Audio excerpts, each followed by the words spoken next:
आज आपण ज्या ठिकाणी थांबलेलो आहोत ते पवित्र असं मंगल ठिकाण श्री आत्मलिंगेश्वर महादेव मंदिर श्री क्षेत्र बोधके.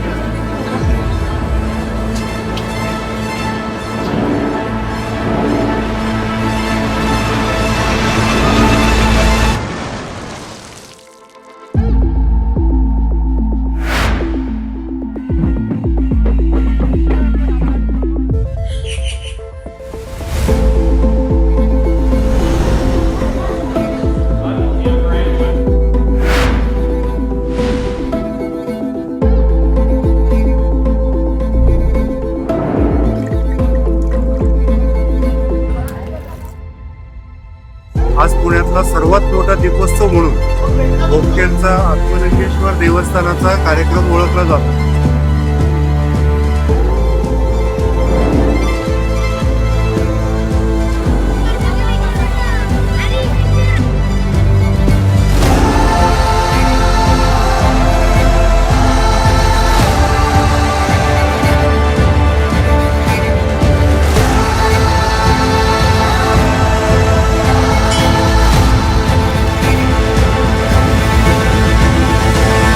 तर राष्ट्रकूट राजवट कृष्णराजा एकच्या कालखंडातली या गावची नोंद आहे. मी अत्यंत जबाबदारीने सांगतोय की पुणे या पुण्यविषयक म्हणून जी पहिली नोंद आहे या बोकेल गावच्या ताम्रपटात ही आढळलेली आहे. साधारण 11,000 दिव्यांची आरास गेल्या 10 वर्षापासून आम्ही करत आहोत. हळूहळू म्हणजे सुरुवातीला आम्ही फक्त मंदिरावरतीच आरास करण्याचं आमचं नियोजन होतं. नंतर हळूहळू देवाकडून काही कल्पना, काही अजून दरवर्षीपेक्षा काही वेगळं करायचं या हेतूने आम्ही एक एक दीपमाळ करत गेलो. दीपोत्सवाची सुरुवात आपण मंदिरामध्ये 20-25 दिवे लावून जी केली होती त्याला आज 25-30 हजार दिव्यांचं भव्य असं स्वरूप आलेले आहे. ते काही एका दिवसाचं किंवा माझ्या एकट्याचं कार्य नसून माझ्या सगळ्या मित्रपरिवाराचं कार्य आहे.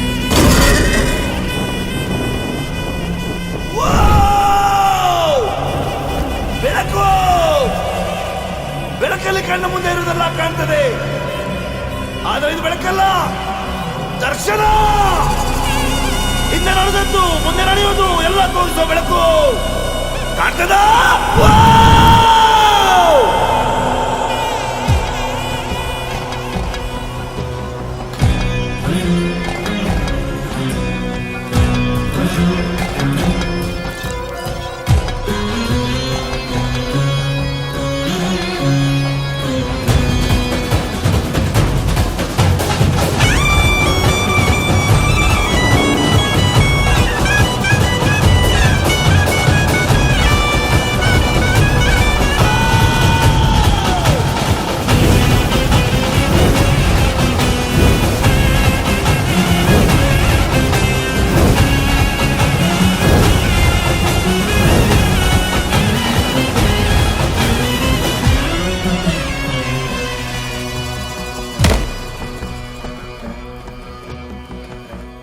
प्रत्येक कार्यकर्ता आणि प्रत्येक लहान मुलापासून मोठ्या माणसापर्यंत नाही